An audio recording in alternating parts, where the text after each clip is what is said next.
नमस्कार। मैं सुरेश कुमार आज आपको 10वीं कक्षा की पुस्तक क्षितिज जो हिंदी कोर्स ए में सीबीएसई बोर्ड में चलती है उसका पहला पाठ सूर्य के पद पढ़ाऊंगा। सूर्य के पद पढ़ाने से पहले हमें ये जानना होगा कि सूर्य कौन थे। तो मैं आपको बता दूं कि सूरदास सगुण भक्ति धारा के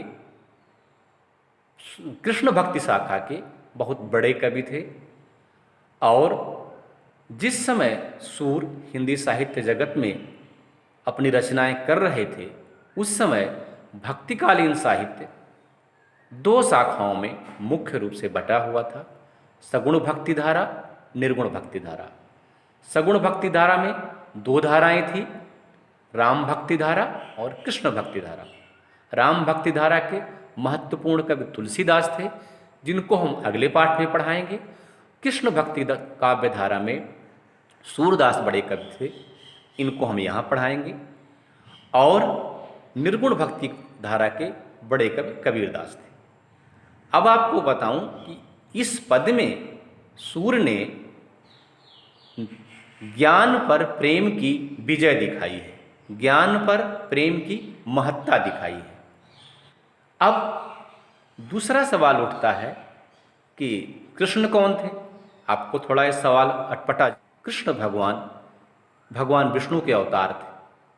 तो फिर प्रश्न ये उठता है कि गोपियां कौन थी। आप बोलेंगे कि अहीर की छोहरियां थी, ग्वालिनें थी। आप सही भी हैं, लेकिन थोड़ा आपके ज्ञान को और बढ़ाने की आवश्यकता है। हमारी पौराणिक मान्यता के अनुसार जो गोपियां हैं वो पूर्व जन्म में बहुत बड़े बड़े ऋषि थे और बहुत लंबे समय तक तपस्या किया भगवान की। जब भगवान विष्णु प्रकट हुए तो उन्होंने कहा, मांगिए, आप क्या चाहते हैं। तो उन्होंने कहा प्रेम चाहते हैं, और वो भी पुत्र के रूप में। तो भगवान विष्णु ने सोचा कि एक बार तो हम पैदा हुए और एक साथ तीन माँ को प्यार दिए, कितना कष्ट उठाना पड़ा जंगल जंगल, और इतने सारे ऋषि हैं।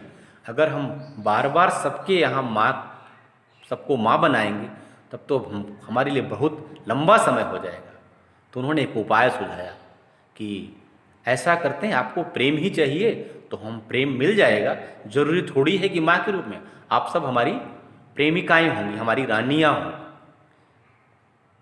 उस ऋषि तैयार हो गए, और जो आप सूर्य के पद यहाँ पढ़ेंगे आपको लगेगा कि लौकिक प्रेम है, लेकिन यह अलौकिक प्रेम है। भक्त का अपने भगवान से प्रेम है, भक्त का अपने ईश्वर से प्रेम है। तो ये गोपियाँ वही हैं जो पिछले जन्म में बहुत बड़े बड़े ऋषि थे।